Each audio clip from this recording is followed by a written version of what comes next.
Hello, I'm Christopher Thompson, and welcome to another edition of Chris Speaks. This episode is on a sad note. Friday, well, it was Friday in New Zealand. I think it might have been still Thursday night here in the States. But in Christchurch, New Zealand, a 28-year-old Australian man by the name of Brenton Tarrant killed 50 people in 2 different mosques, and this guy live streamed it to his YouTube site, which that in itself is freaking terrible. It is freaking insane that somebody would live cast this, and hopefully nobody was watching it. And I know they tried to get the video down as quick as they could. And I heard there's some people that claim they have the footage, and I really don't want to see it. I mean, I wouldn't want to. It's not like I'd be like, oh, cool, I want to see it anyways. But I mean, some people might want to see it to see what the carnage is, but I really don't want to see it. I haven't seen it, don't want to see it. It's just going to make me upset. But anyways, he killed 50 people. It had originally been reported that he killed 49, and then next day they found another body in one of the mosques. I don't know if I'm up to date. So yeah, there were 50 more injured, and at the time of the report, like a day or two ago, there were still 34 in the hospital, and 12 of those in the hospital were still in critical condition. Okay, so let's get a little idea of who this guy was. I don't want to give him too much credit, because I don't want to give this guy any notoriety, because that's what he wants. He did this live stream. He's trying to be famous. He's trying to get notoriety of this. And you're not famous. You're not a star. You're a sick bastard. And I'm glad that they took you alive, and I hope you get 50 counts of premeditated murder, and another 50 counts of attempted murder, and I hope they lock you up and they throw away the key, and I hope horrible things happen to you in prison, because that's what hate gets you. You went in there with your hate and you killed a bunch of innocent people. You killed men, women, and children, and you're a horrible person, and if there's a hell, you're gonna rot in it. Well, that's all my stuff there. Okay, let's get back to the script. So this Tarrant guy was a self-proclaimed white supremacist, white nationalist. I believe he stated that he was a Trump supporter, and he did say that Trump represented something like a rebirth of the white race or some crap like that. Whatever he was saying. Let me see if I can focus this a little bit. But anyways, so let's get back to my notes here. Shortly before the shooting, he had posted online 78-page manifesto. And also, shortly before he did it, he sent that manifesto by email to the Prime Minister of New Zealand. They said she had not read it, and that they didn't know it was there till long after the shooting happened. But let's see, the manifesto, it expressed how he was expressed his hatred towards immigrants, and his hatred towards Muslims, and it's just, I don't know, the whole him being a fan of Trump, and Trump, I don't care, Trump does not get a free ticket or whatever. He doesn't get to slide by.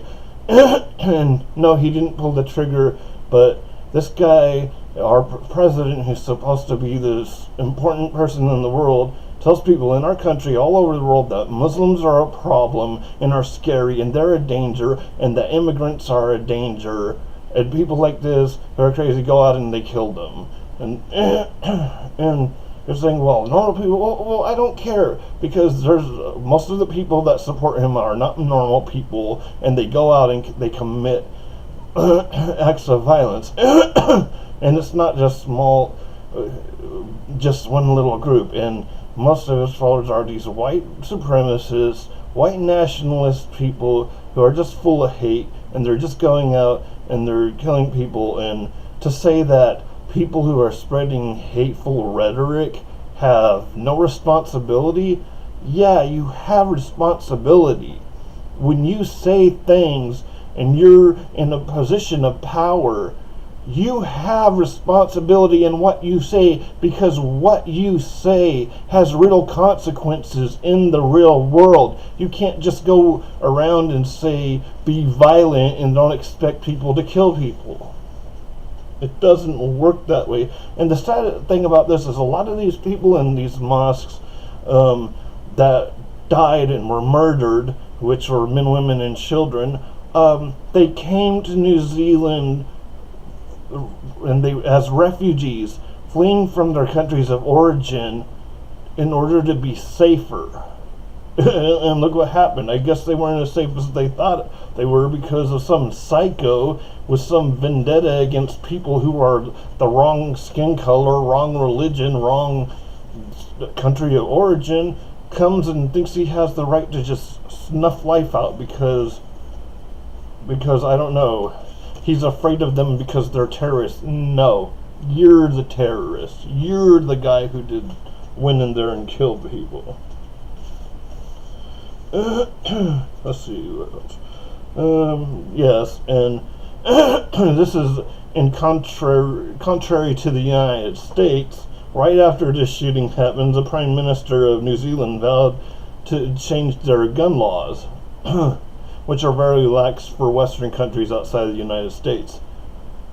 After one shooting here in the United States, we have shooting after shooting after shooting after shooting. Nope, not going to change any gun laws. We're not going to change anything. We're not going to change anything any kind of accessory that helps them kill more people at a time or anything like that. Not one shooting.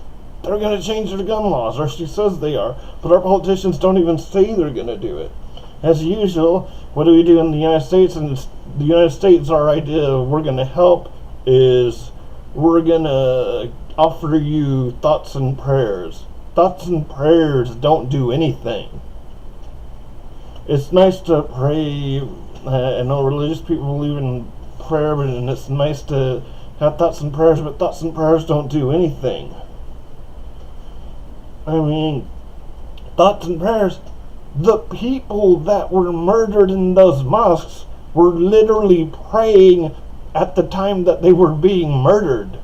Where was God there? Where was the magic of prayer? They died. Prayer didn't help. I already said that he was he had stated, at least I believe he was stated, I might not have all my facts right, but I did the best I could with the internet and finding the little bit of facts, trying to, with a little research I did. So he stated that he was a supporter of Trump's, and he made that thing about Trump renewing the white race, something like that. Not to the T, it's not a direct quote. But anyways, here, Trump's hateful rhetoric against Muslims and immigrants was brought up by the media. The fake news, as Trump called it. Fake news! I don't like the fake news because they make fun of me. They don't kiss my butt, so it's all fake news. It's all fake news. I don't like the fake news.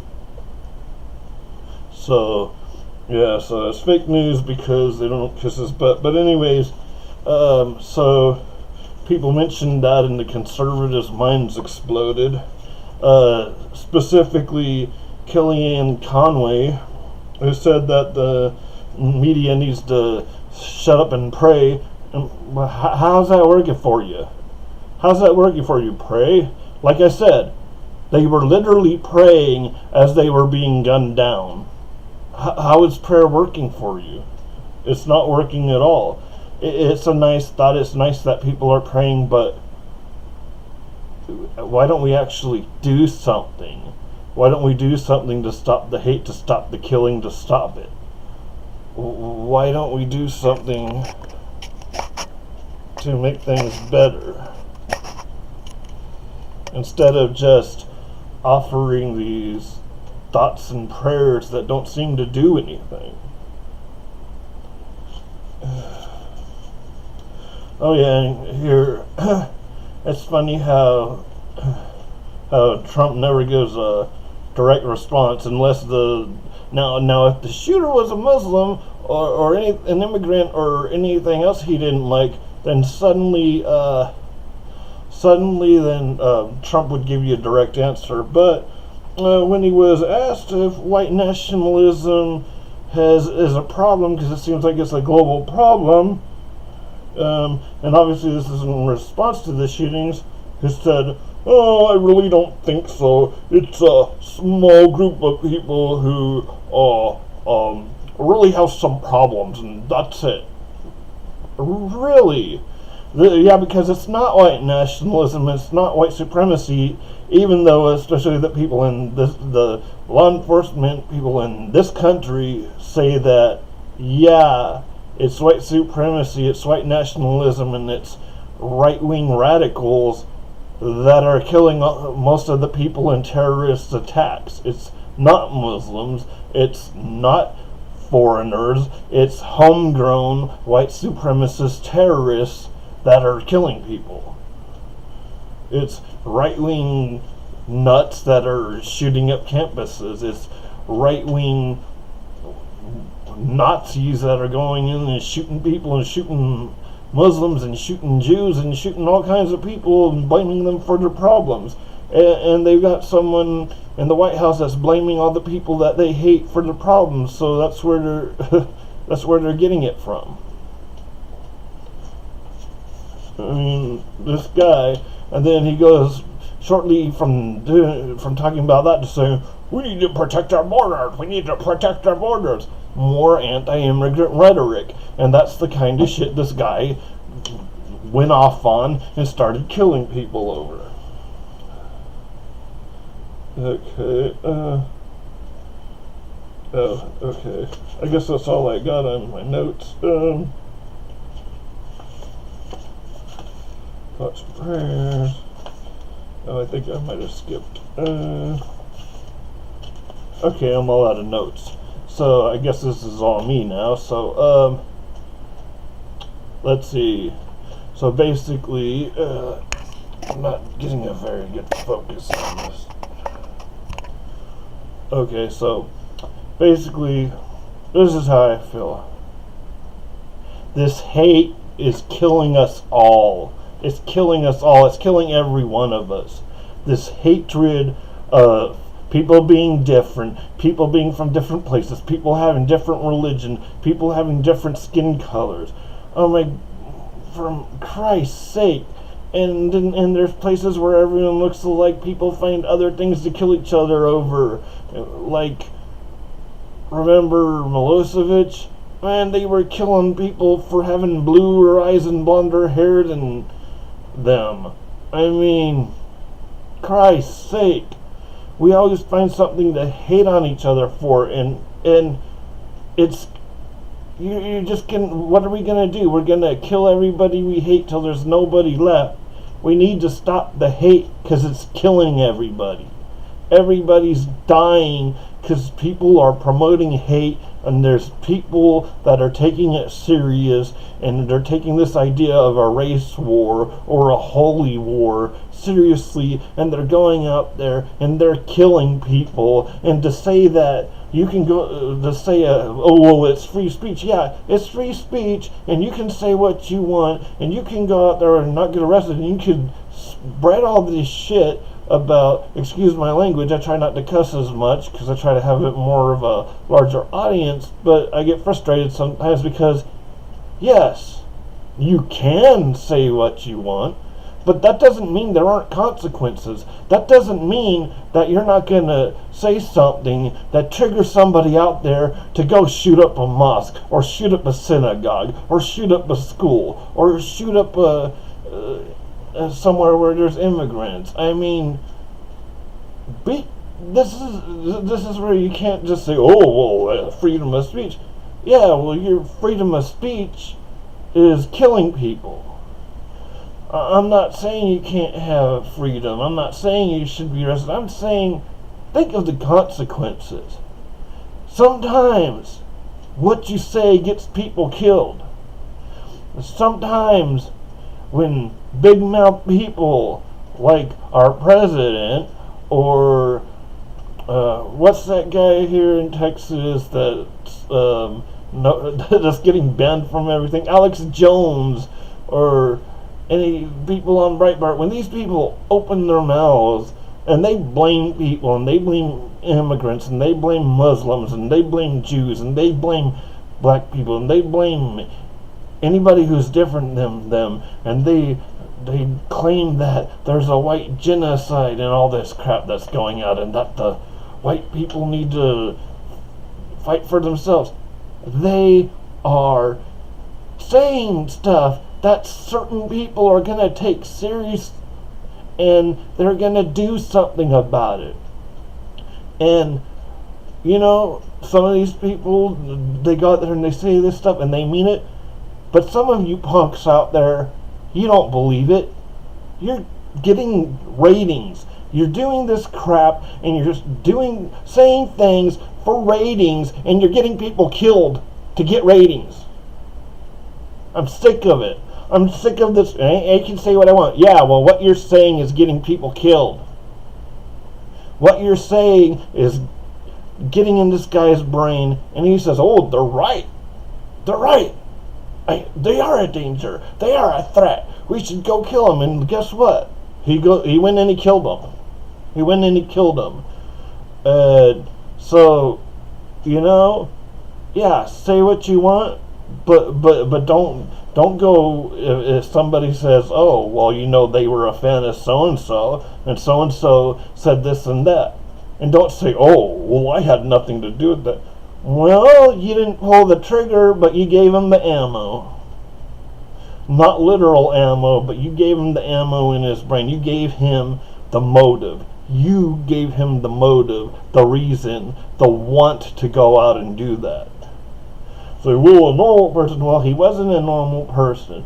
And sure, you can't be responsible for anything, but you say that this person or that person or this type of person or this religion or that religion or this person of that color, that this race or that race or whatever is a danger and they're a problem. And you may mean it figuratively, or you may not even be serious about it because you're just trying to get ratings. But there's people out there that will kill them because they take it seriously. It's like with, what is it, in Uganda, where they had the what do they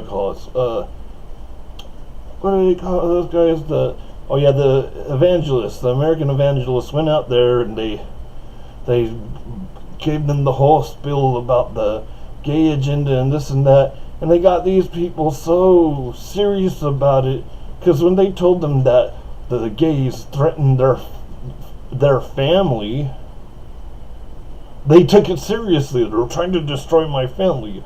Obviously, they meant it's the Christians and American Christians say that they mean it figuratively. Well, these guys made it so being gay was not only against the law, they were trying to make a law to kill them. So, see, when you say things, certain people take them to heart. When you told these people that gay people were trying to destroy their family, they're like, we're going to kill them because they're trying to destroy our family. You got to be careful about what you say, and if you're saying crap that leads someone to kill someone, you might want to reevaluate what you're doing, and if you're fine with it, then I don't know, you're a shitty person. And if you're not okay with it, then maybe you need to reevaluate it. And if you're just saying stuff to get ratings, you might need to reevaluate things. Some things are better than ratings. Lives are more important than ratings. And this whole thing is just sad. But you know, it's this rhetoric that's going around, and you know, the whole thing is we have our politicians that constantly say stuff like this again and again and again. These white Christian people.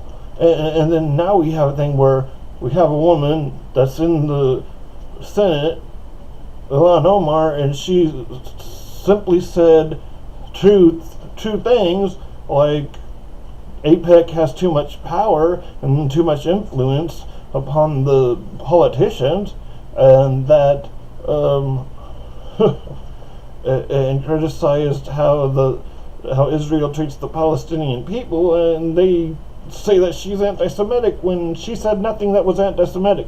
She said that she shouldn't be influenced, she shouldn't be pressured into supporting having a loyalty towards a foreign government, because they were telling her that she had to make that pledge if she wanted to be on the foreign council, and they call her anti-Semitic. But yet you have all of these people in Congress, all these politicians making just flat out anti-Muslim remarks. Nobody says anything. And as a matter of fact, you have a bunch of white Republican congressmen and senators saying a bunch of actual anti-Semitic things, and nobody says anything. But the person who's a Muslim, automatically she's anti-Semitic. So there's already in our culture here in the United States this immediately there's something wrong with someone if they're a Muslim, and it's bull. It's a bunch of crap. And the whole thing is I remember, some of you don't remember life, or you're so young you don't remember how things were before September 11th. There was a time when it was okay to be a Muslim in America, in the Western world, and then all of a sudden a bunch of Saudi Arabian guys, which we've never gone to war to Saudi Arabia, blew up some planes, and then we hate all Muslims except for the country which they came from and to blow us up. Which, never got banned. No one from Saudi Arabia ever got banned on a flight here. They're not banned, but 9 out of 10 of the guys were all from Saudi Arabia. Oh, we gotta have their oil. But in reality, it's crazy. It's crazy, and I've seen so many remarks on these, the comment pages, people saying it's good, they killed them. What? What do you mean? You don't even know Muslims. You don't know anything about them. You don't even know what they think or they believe, because all the quotes that are supposedly from the Quran on all those hate sites like the Daily Stormer and all that crap, those aren't real quotes from the Quran. They're making that stuff up. And what they're not making up, they're just completely twisting and turning to where it's not. I've looked that up. I've checked it with my Quran. They're making it up. They're lying. There's a few groups around the world that are extremist Muslims, but most of them are nice people, and when you go out and you kill them because you say they're killers. No, you're a killer. You killed them. They weren't a threat to you. You were a threat to them. But the whole basis of this is we just need to stop hating each other. It doesn't lead to anything but death, man. He who lives by the sword dies by the sword. I just say, man, we just need to come together as a brotherhood of man, like the song says, like imagine. And I know sometimes we can't even get along with each other, with even the people we care about. So how are we supposed to get along with the people we don't even know? Well, we're not always going to get along, but don't hate them. What are we hating? And the funny thing is that the people that are hating everybody, they don't even know any of the people that they supposedly hate. How do you hate a Muslim if you don't know a Muslim? How do you hate a Jew if you don't even know a Jew? How do you hate them? You don't know nothing about them. It's stereotypes. But I just want to leave this stop the killing. Stop the hate. Stop the hate, because the hate is killing us all.